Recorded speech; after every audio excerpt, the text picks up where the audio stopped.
complain দিচ্ছে আপনি ওনাকে মারধর করছেন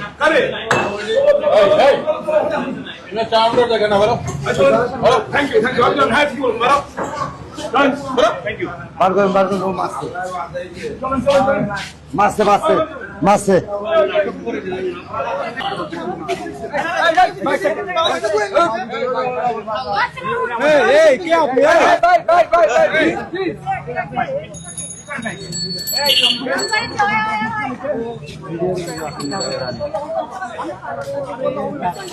এখানে করেছে সেখানে চলে যেখানে করেছে সেখানে চলে আপনি উত্তেজিত হবেন না সম্মানী মানুষ এরকম করেন কেমন আমরা একজন সম্মানী লোক সিনিয়র মানুষ ভালো মানুষ সম্মানিত মানুষ ভালো এরকম করলে হবে না তো